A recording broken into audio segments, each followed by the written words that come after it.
All right, let's talk about Zona. This is a really cool technology. If you're watching on YouTube, I'm holding it up here. It's a handheld isometric device that I want you to explain it, but it's designed to lower blood pressure and kind of looks like one of those what was it called that you said? It's actually a joystick is the real word for it. It sounds very gamish. It is a joystick. Look at it here. Explain how this works. It's called the Zona Plus. So Zona, you mentioned that it looks like a joystick and you're kind of treating it like a fighter pilot here, which is exactly where it came from. The design actually came from, from a U.S. Air Force study, and it was kind of a serendipitous finding. As we call it, the accidental discovery, because it was from research done in the Air Force that the data came from that actually triggered the work that went into understanding how isometrics work and the way it works.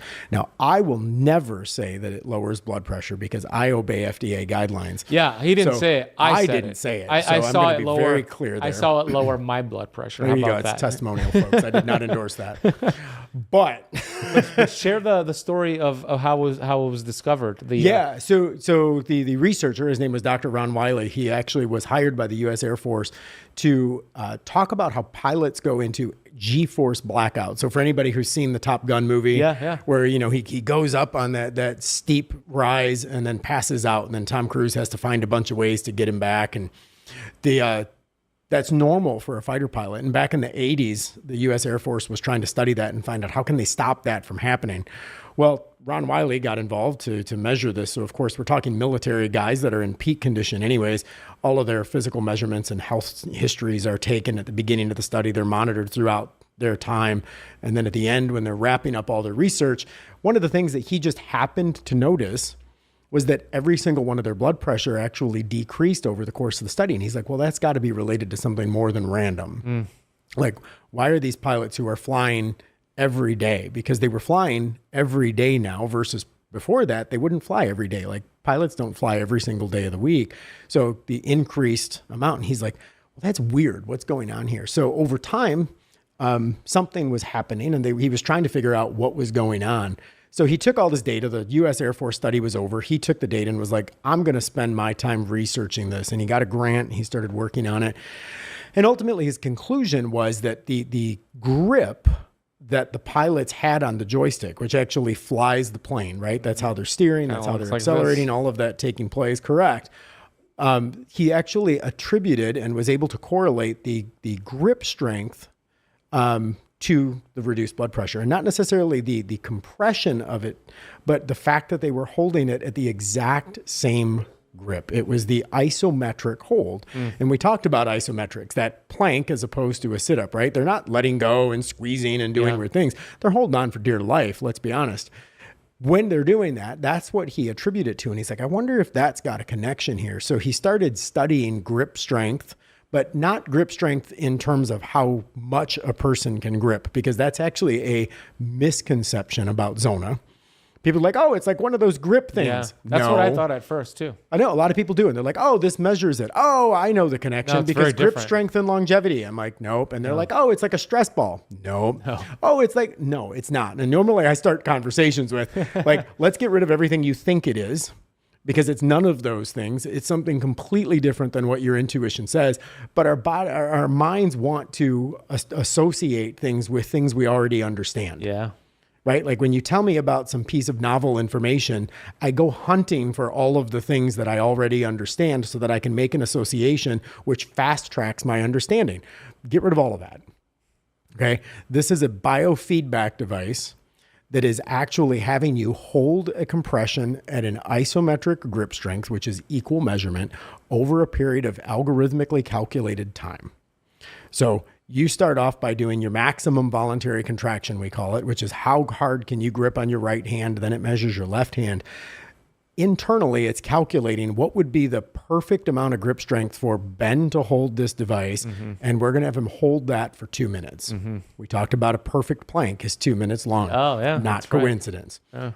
When I'm holding that at that static grip, The device is giving me biofeedback. It's giving me beeps. It's giving me the images on the screen. It's giving me both visual and auditory clues that maybe I've gripped a little more, or maybe I should let up a little bit. Yeah. And it's keeping me in an optimal range, which would be isometric. And imagine you're doing a plank, but we all start to fidget a little to the left. We all adjust our back. It gives you some cues that you're It's like the trainer too is hard, standing too over soft. you. Yeah, got it. It's like the trainer. Like you're doing an isometric plank, and the trainer's like kicking you every time that you try to move in one direction or the other, right? And I see people at my gym and they're doing planks, but it's like then their butt goes up in the air. I'm like, no, that's not a pike. Cheating. Now it's a pike. It's not a plank. And you see all these different modifications, and it's because our body wants to go to a place of comfort. Yeah. It doesn't want to go to a place of discomfort. And this is causing discomfort. Like holding anything for 2 minutes at a static resistance. Like, remember when we were kids and the teacher was like, oh, you won't quit talking. Like stand here on the chalkboard with your hand up on the board. Yeah. And you're like, wow, that's a big punishment. You know, like a minute later, you're like, my arm hurts, right? Because anything like that, like we're not used to it. carry the laundry like this and see how far you get down the block before your arms start to hurt because it's holding it in the same grip or anything like that. It's uncomfortable. And our bodies want to move towards comfort. The biofeedback in this is keeping you in the exact same discomfort. It's not painful, but it's uncomfortable. Mm-hmm. It's weird. And it focuses, like we call it an active meditation, right? Like it puts your mind in a point of singularity because you have to pay attention to it, but not because you're not doing anything. Mm-hmm. You're actually doing something, but the something is holding still. And each session, what's the average duration of each session? I know you're doing both hands. Is it just 5 minutes or so? Or? So it's 2 minutes on the right, then 2 minutes on the left, and then repeat. But there's a minute break between the two of them. And so around 10 minutes or so. About 11. 11. And once a day, you recommend doing this? So our clinical trials, I probably shouldn't even say this on camera. Oh, no? Our clinical trials are actually all scheduled for 3 times per week is actually what all of our 3 sessions per week is. So 33 minutes. 3 uses a week, and you can use the device. Now, we recommend people do it 5 times a week. Okay. Because if I tell you 5, you probably hit 3. Yeah, correct. Most physicians that recommend the device actually just tell people to do it daily because they find that compliance is actually higher out of patients who actually do something every day Makes as sense. opposed to skipping days. Yeah. Because if you skip a day, that might lead back to 2 into days, it, 3 you days. may forget. Correct. What are people primarily using this for? You can put me in a trick box here, Ben. People use it to reduce blood pressure. Which I'm going to say that what this does is I'm going to link. We still haven't gotten into why isometrics even lowers blood pressure to begin with, which I want to get into. But people use this device in order to do a perfect isometric exercise because it's giving you the biofeedback. So the device itself is registered with the FDA under the same classification, a class 1 exercise device. Mm-hmm. So the device itself is exercise. It's just giving you the biofeedback to do a perfect exercise session. Isometrics itself is actually what leads to that cardiovascular conditioning that we're talking about. Mm-hmm. That's what's helping your cardiovascular system. So there's a few different things happening when you're using, a few different things happen with everything, but I'm going to walk you through a couple of those things because we've touched on them and I kind of want to tie those loops off. Okay. One being the nitric oxide connection. When you're using Zona and you're in an uncomfortable position for 2 minutes, what happens is your subconscious mind fires faster than your conscious mind, right? When my body senses danger before I realize what the danger is. And in so doing, when I'm holding an isometric grip and it's uncomfortable, my body assumes, or my brain assumes rather, that my body's going to put itself back into a position of comfort, and it doesn't. And when it doesn't, the brain assumes something's wrong. When the brain thinks something is wrong, it immediately flips into a sympathetic nervous system, believing that it needs to do something because survival is at stake here. Yeah. Right? So your lizard brain pops into this survival mode. We go into sympathetic nervous system. Moving into sympathetic nervous system immediately triggers nitric oxide production because the brain knows that the blood needs to flow throughout the body freely in order to survive. There's a problem in this muscle group right now. I need to feed blood to it the best way I know how, and that's going to be through vasodilation. Let's kick up the nitric oxide production. Nitric oxide systemically flushes through the body. Now, when the 2-minute session is over on my right arm, the reason we take a 1-minute break is because it actually downregulates our nervous system back to parasympathetic because the danger went away. Right? We'll go back to that caveman. The lion showed up. I sprinted for 2 minutes. Lion's out of sight now. Calm back down. Right? I go back to my parasympathetic. I do my left arm. I go back to my sympathetic. I rest back to my parasympathetic when it's over. And you go back you're to correct. each one. I'm So doing times that each 4 times a day because right, left. Yeah. So I'm actually flipping, which is actually teaching the body how to downregulate my nervous system. So I'm actually going sympathetic, parasympathetic, sympathetic, parasympathetic, which net effect for those of your audience who are real savvy on this stuff actually increases vagal tone because I'm actually training the vagus nerve to be able to downregulate by itself without any other kind of stimulus, which is a whole different conversation that I'll leave for another day. Yeah, and that should increase HRV as well. That's correct. Because you're actually getting your body to be able to downregulate faster than it normally would because it's doing it more often. It's kind of like a sprint with a walk. Interesting. So even if you don't have high blood pressure and you're watching and listening, but you want to increase the heart rate variability, this could potentially be a tool for that. I would 100% support that decision. I'm actually going to experiment with that because I've used this not consistently. Now I'm going to use it consistently. I'm going to test my HRV because that makes a lot of sense to me. Yeah. Sympathetic, parasympathetic, back and forth. That's how you get that balance and increase the HRV. Correct. Because HRV usually, it's why they tell you, make sure you're not exposed to blue light. Make sure you're not eating close to going to bed. Make sure that you're out of sight of noise. Make sure they're in dark. All of those things trigger sympathetic nervous system. Yeah. Like all you're doing is keeping all of these stimuli away from you, which keeps your parasympathetic. So before you fall asleep, your body's in recovery mode because it's spent 2 to 3 hours optimally without any kind of stimulus like that. Yeah. This is actually helping your body. I would arguably say that it's actually bringing your body to that position of parasympathetic faster than normal. So is it better to do this at night or is it better time during the day? Most people do it during the morning. Okay. Doesn't matter. Because it's not the use of the device. I will say the immediate use of the device that's doing that. It's the long-term and over time consistency compounding. of it. That makes sense. So that parasympathetic sympathetic response is a thing, and it also leads to nitric oxide production, which means that nitric oxide flooding the body is going to lead to vasodilation, which leads to lower pressure.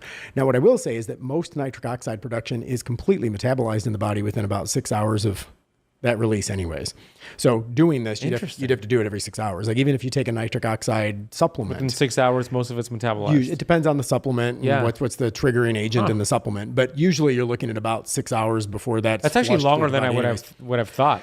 Most will say 4. Okay. I'll say 6 because there are some that'll go longer. But yes, the nitric oxide gets metabolized. It doesn't have a long half-life. So usually what you're getting out of that is that it gets a spike and then a decline.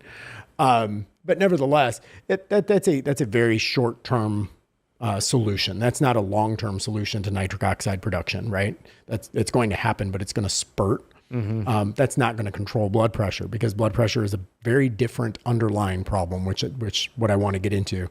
So we've talked about the sympathetic, parasympathetic. We've talked about the nitric oxide release that takes place. All good things about using the device, but not even what it's made for. So kind of interesting, but those aren't even the reasons. Those just happen to be byproducts of also doing isometrics. The real benefit of isometric exercise, we talk about age as being a possible cause to hypertension being a symptom. Now, we've heard of arteriosclerosis. That's the hardening of the arteries, right? Imagine that the artery itself is lined with what we call an endothelium. The endothelium in the cardiovascular system is kind of like a sponge. Right? So think of it as a spongy material. And over time, if not fed properly, that sponge begins to dry.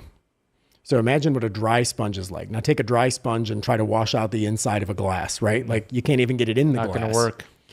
Much less being able to do anything with it because it's lost its flexibility.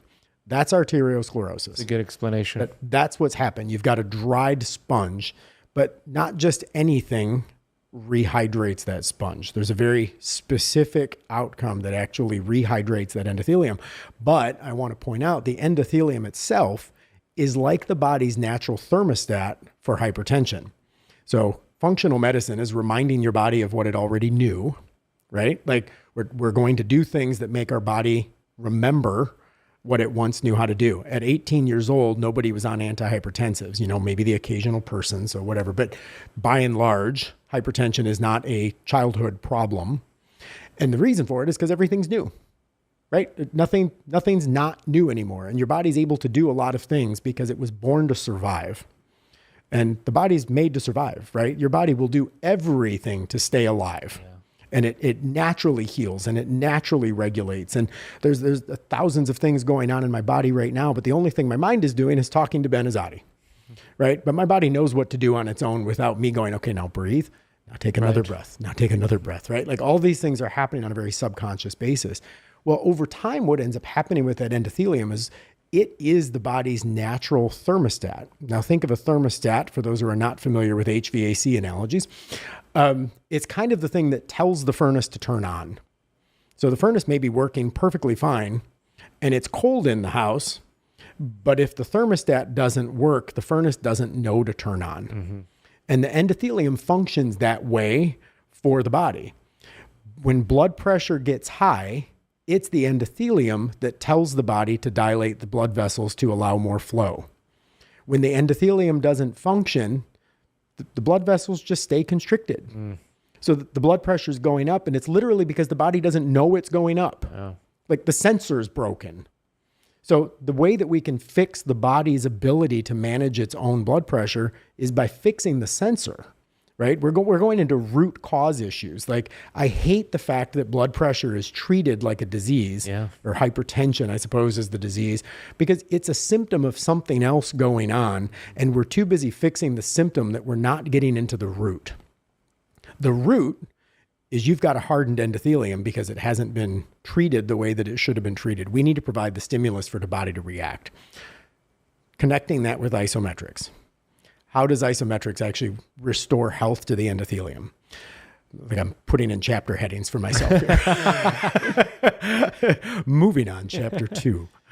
The chapter heading here is going to be how do we restore that flexibility to the endothelium? That's what everybody wants to know. This is where the biohack comes in, right? Yeah. This is the combo shot to the corner pocket. We've talked about how this is going to have you hold a static resistance in a muscle group. Right? I'm holding it for 2 minutes, isometric, it's uncomfortable, sympathetic response, nitric oxide is coming out, everything is happening right now, my arm is still uncomfortable. And when the arm is uncomfortable, do a plank for a period of time, do a wall sit for a period of time, cross your legs for a period of time. What ends up happening? I've switched which leg was crossed here multiple times while we've been sitting here talking. Why? Me too. Because of blood flow restriction. Yeah. The body's automatically reacting to that blood flow restriction, and it's forcing me into a state of comfort. If I continued to stay with my leg crossed, even when it was uncomfortable, my brain starts to think something's wrong. Now, blood flow restriction, we talk about, your leg falls asleep, so on and so forth. But if I'm holding something at a muscle contraction, because crossing my legs doesn't cause a muscular problem, if I were to do something that causes that muscle contraction over time, the muscle starts to give up. And when the muscle starts to give up, it spasms. Think of it. Runners, what do? They load up on electrolytes. Yeah. Because what stops a muscle spasm? Salt. In every cell in the human body, 2 things must remain at an absolute balance at all times. Sodium, the other one? Potassium. Yeah. Sodium and potassium must always be at a balance. So if I force sodium out of a cell to save the muscle from cramping, I'm also forcing potassium out of the exact same cell. What's the one thing that when released into the bloodstream that softens the endothelium? Potassium. So what I'm doing is creating stress in my arm. By creating the stress in my arm, my body has to release sodium to stop that arm from spasming, which pushes potassium out of the cell. Potassium, as it moves through the endothelium, begins to rehydrate that sponge, which turns the sensor back on in the body. And the body says, wait a minute. Wow. When did the blood pressure go up? I didn't even know this. It's been 5 years and nobody told me. Wow. Oh my gosh, let's constrict, we got to hurry up and vasodilate. We got to fix this problem. So I say it's that combo shot to the corner pocket, right? It's anything but intuitive. So when someone comes up and they're like, oh, it's like, no, it's like nothing you know about. Like, so let's just wipe the board. Let's start the fresh conversation. This is a perfect biofeedback device that is helping you do the perfect isometric exercise And by doing an isometric exercise perfectly, it's that I had a mentor of mine one time that always used the phrase, practice does not make perfect, only perfect practice makes perfect. Right. So it's like doing isometrics all day long, if not perfectly, is not going to lead to the result you're looking for. It's actually going to do nothing. It's going to do something for you. You may get better muscles, but you're not solving the problem that you're trying to solve for. This is helping you perfectly practice so that you can get to that cardiovascular health that you're looking for. And it's that isometric leads to sodium release, leads to potassium release, leads to a softened endothelium, which turns on the sensor, which lets the body regulate blood pressure the way it's always known how to do. That is so interesting. I had no idea that it was all in a little joystick. All that in a little joystick. I mean, if you're watching on YouTube, you can see it here. That's awesome. I'm like, it's kind of crazy, right? Yeah, it is crazy. I'm inspired to use this for the HRV, but like if I had high blood pressure and I was watching and listening to this, like I'd be like, yeah, I got to get one of these things. We have a link and a code for you to get this. It's Zona, ZONA.com/freedom. Our coupon code is freedom. What are we giving them in terms of a discount? It was $100 off, I think. $100 off. Yeah. He said it, so that must be it. That must be it now. Freedom to get $100 off over at Zona.com/freedom. We'll put that link in the notes of the YouTube, the notes of the podcast. How soon are most people starting to see results with this?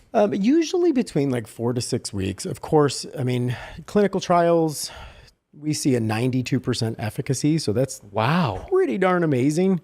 Damn good. Numbers change, and numbers change for a reason, right? Like, because most people have the same underlying thing.